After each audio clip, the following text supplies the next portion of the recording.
one actually truly pick a favorite book of the year? Like how?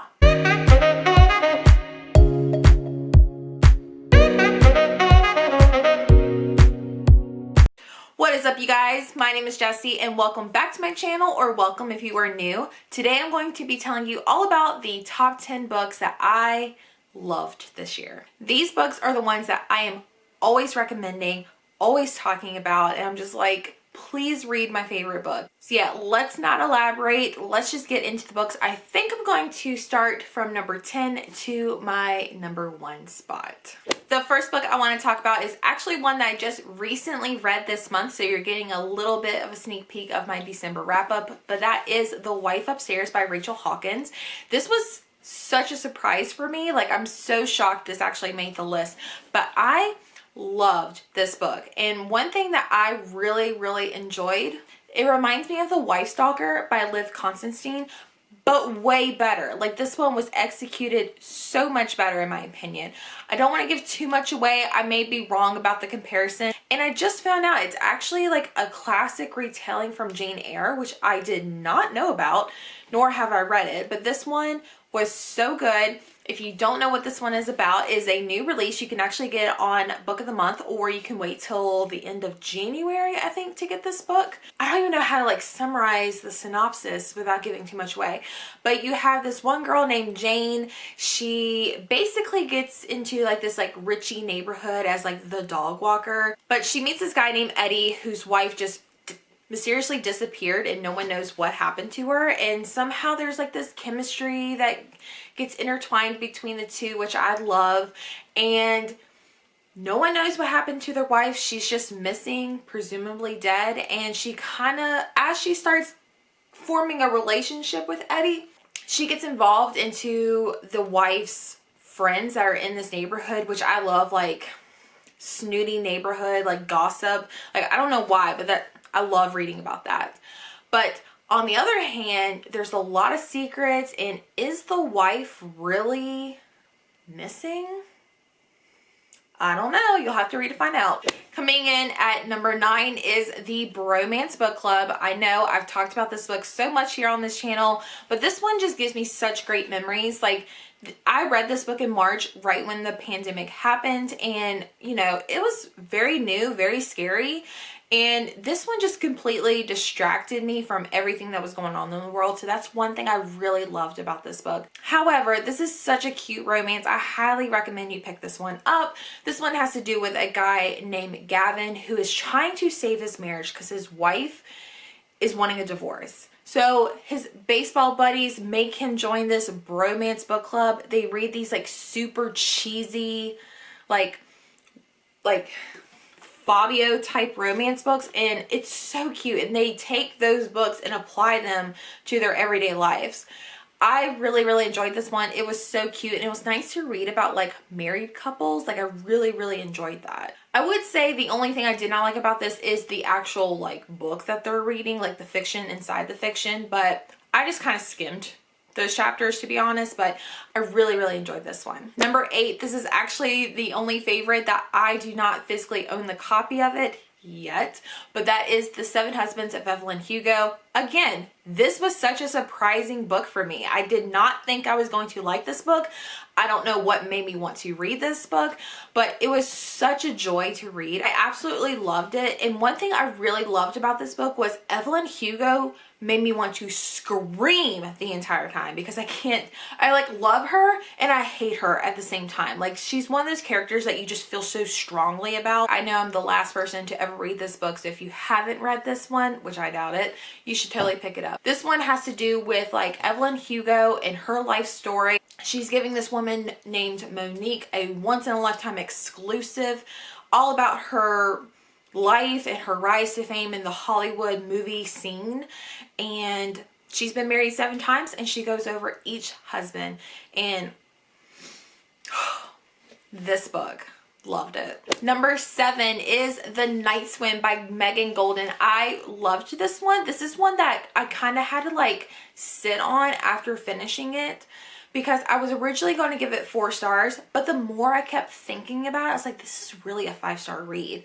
I love this one because it's very different. It has to do with like very important topics that happen in today's society, like rape culture, because this one has to do with a woman who is doing a podcast. Like, she's actually filming a podcast on a current rape case that's going on, and so she actually puts you in the jury box. It's like one of her catchphrases too. But I loved listening to the audiobook about this one because it definitely gives you those podcast elements. Also getting notes from someone else who is saying like, this happened so many years ago, please help me, and it's a very similar situation. And I'll be honest, I did not see like the big plot twist at the end coming. Like, I was really shocked. Coming in at number 6, this is one of those books where, again, I was probably the last person to ever read this book, but it was such a thrilling ride. It's like one of those books you cannot put down, and that is No Exit by Taylor Adams. This one I feel like would be perfect for like December, January, February, because it takes place during a snowstorm. This one follows a woman named Darby. She's on her way back home because her mother is sick, and she's in a snowstorm. She has to pull over at a rest stop, and basically there's a child abductor because there's a child in a crate in a van, and one person at this rest stop kidnapped this kid. And let me just tell you, if you think you know what's happening in this book, you're absolutely wrong. Absolutely. I love this book because, again, it kept you on the edge of your seat.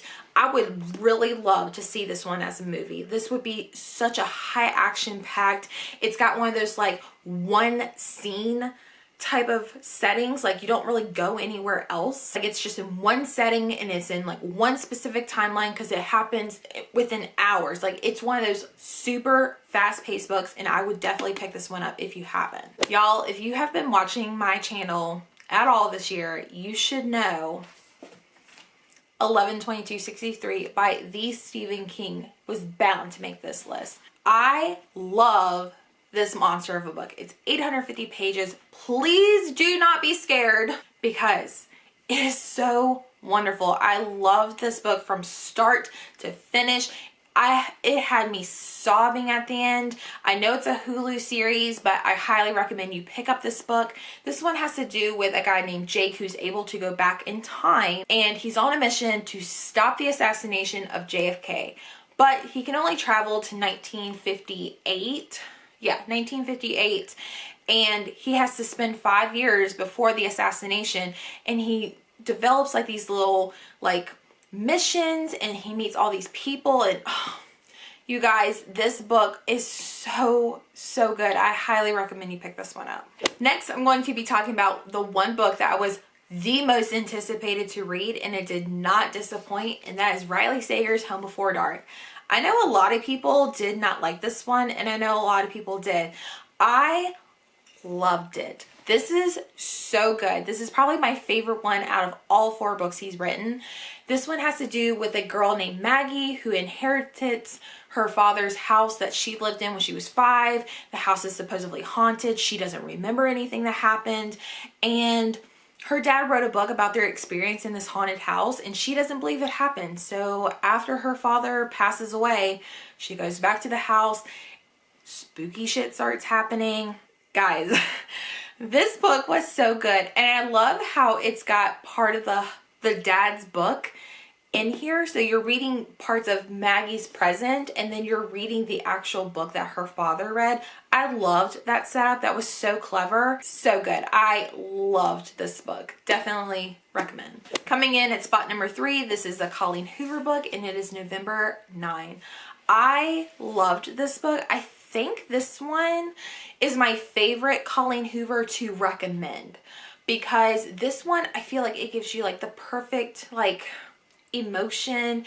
It's just beautiful. I absolutely love this book. I remember sobbing pretty much the whole second half of this book. Like, this book just gets you in your feelings, and it's one thing that I absolutely love is it has to do with these 18-year-olds, but they don't read like 18-year-olds. This guy and this girl, they meet on November 9th. She's getting ready to fly off to New York while he's stuck in California, and they don't want to do like a long distance relationship. So they make a vow to meet each other every November 9th for the next 5 years to see where their relationship goes.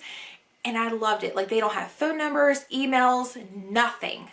They're not allowed to communicate with one another except for November 9th. And you guys, This is the most beautiful love story I've ever read.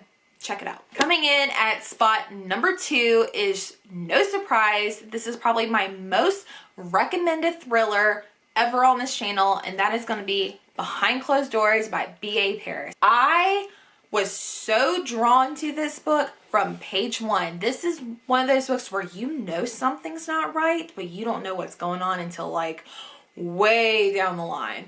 And oh my gosh, this book is crazy. If you don't, I don't even know how to describe this without like giving too much away, but you have this couple, Jack and Grace, they're married. You get chapters of when they're married, and you get chapters when they're like first meeting and then they get married. And you know something's weird in the present chapters between the two, and holy shit, this book is so messed up on so many different levels. I cannot recommend this one enough. If you have not read this one, or if you've heard bad things about B.A. Paris's books, this is the only one I've read to where it's like worth mentioning. I've only read one other one, and I have not heard any other good things about her books, but this one is golden. All right, guys, here it is. Spot number 1. What is Jesse's favorite book of all time for 2020? Drum roll.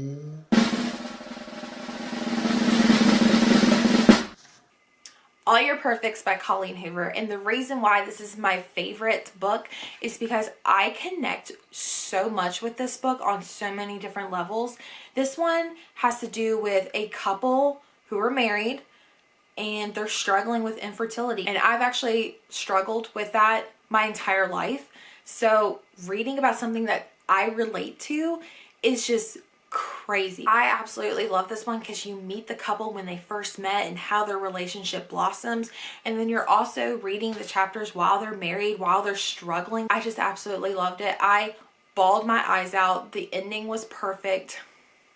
I love this one. All right, guys, that is all 10 books that I loved this year. This was so much fun. 2020, as shitty as it was, this was a great reading year for me. As of right now, I am currently on book 102. I haven't finished it yet, but my goal this year was 52 books, so I feel like I've done pretty well. Make sure you guys subscribe to this channel so you don't miss any future videos. 2021 is going to be the best year. I can feel it in my bones. Also, don't forget, I have an Instagram so you can see all my book photos, content, and book hauls and reviews. It's at readingwithjess_. And I guess until next time, I will see you guys in my next video. Bye.